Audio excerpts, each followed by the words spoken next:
In the sweltering Alabama summer of 1985, the cicadas screamed their endless song. The sun burned down heavy on the red clay earth, and a young man named Anthony Ray Hinton pedaled his bicycle along a narrow country road. He was 29 years old, tall, wiry, with a quick smile, and a playful spirit that had carried him through a childhood of poverty in the Deep South. He had grown up in a segregated world, raised by a mother whose faith in God was stronger than the harsh winds of injustice that swept through their lives. For Anthony, life was simple.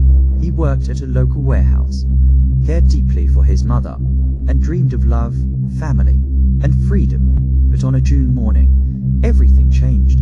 The world as he knew it crumbled in an instant when police officers showed up at his door with guns drawn, accusing him of two murders he knew nothing about. Anthony Ray Hinton had never even set foot in the restaurants where the crimes occurred. He had no criminal record, no motive, and an airtight alibi. On the night of one of the murders, he had been locked inside a warehouse where he worked as a night watchman. Yet in Alabama in 1985, being poor and being black was enough to be guilty.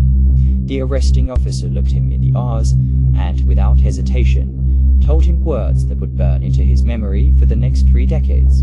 "I don't care whether you did it or not. You're going to be convicted. You're black. You're poor.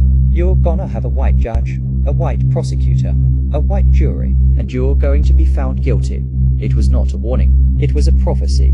Anthony was placed in the back of a police car, his wrists bound, the air heavy with the scent of dust and summer heat. As they drove him away from the life he knew, he could not imagine that he was beginning a journey that would steal 30 years of his freedom, 30 years of his youth, and almost his very will to live from the beginning. The trial was a grotesque performance. The state of Alabama needed a conviction. 2 fast food managers had been shot dead during robberies, and the public demanded justice. The police had no evidence, no fingerprints, no eyewitnesses linking Anthony to the crimes. All they had was a theory. That theory rested on one thing: a dusty revolver found in his mother's home.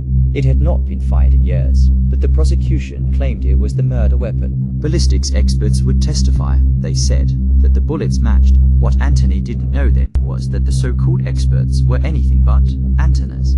Public defender, a court-appointed lawyer who seemed more interested in a quick resolution than justice, did not bother to hire a qualified ballistics expert.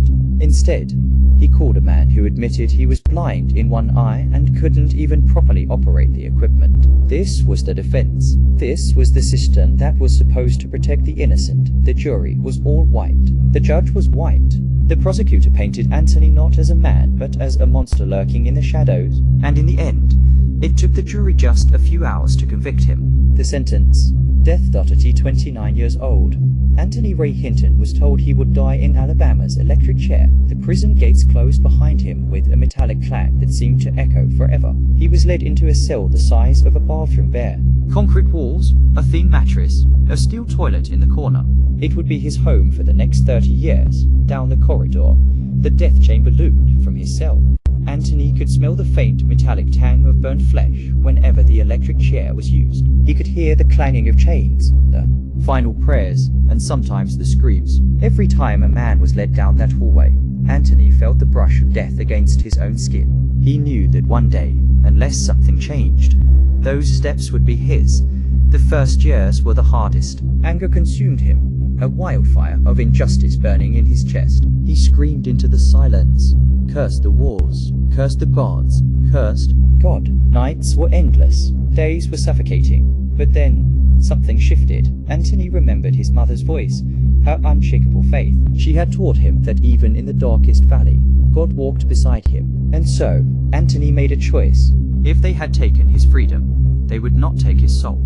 If they had locked his body, they would not lock his mind. He began to read. He read novels, history, poetry, anything he could get his hands on. Books became windows to worlds beyond bars. He also began to imagine conversations with people who would never set foot in a prison. Each morning, he held court in his imagination with celebrities, with presidents, with Oprah, with Shakespeare, with the Queen of England. In his mind, he laughed with them, debated with them, lived freely with them. Other men on death row noticed. "Ray," they would say, "how can you still smile? How can you laugh when we are waiting to die?" And Anthony told them the truth. "They took my freedom, but they can't take my joy. They can't touch my mind. I'm going to live every day until I can't." He became a beacon for others on the road, a man who carried light into the shadows of death.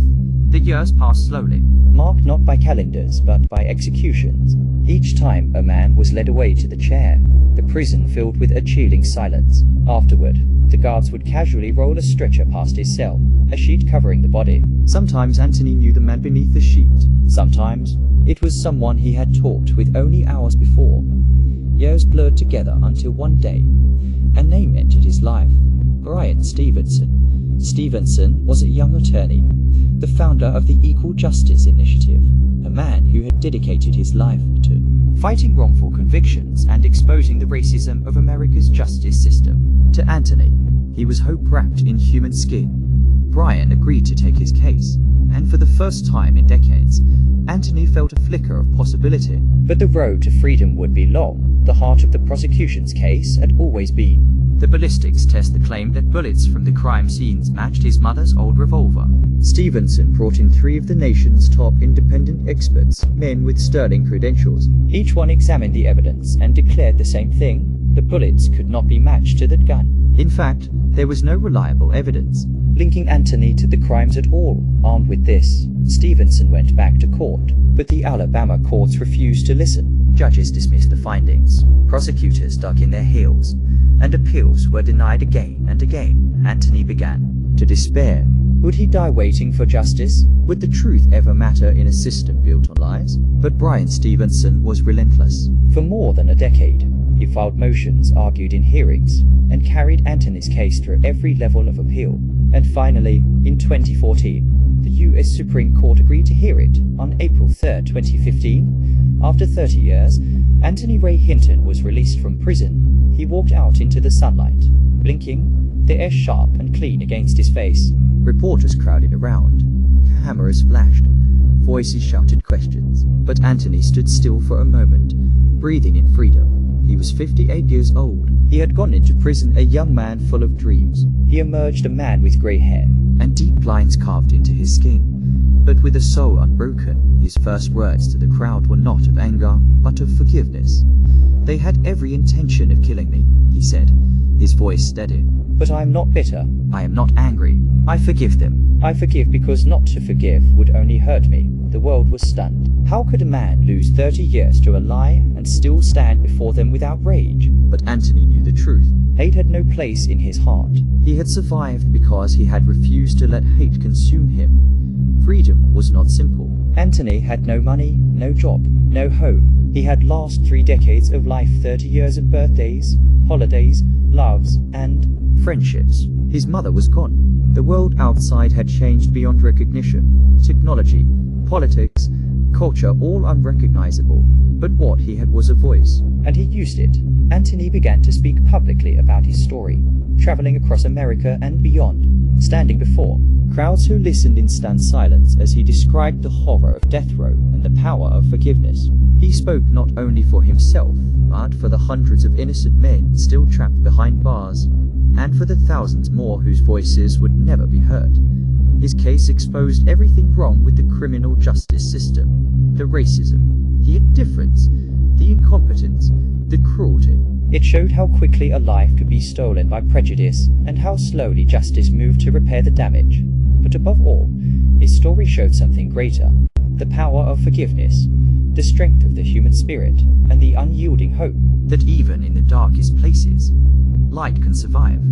Anthony often says that freedom is precious because he knows what it feels like to live without it. When he stands in front of a crowd today, he tells them to never take a sunrise for granted, never take laughter for granted, never take love for granted, because those simple things are worth more than gold to a man who once had nothing but concrete, walls, and the smell of death.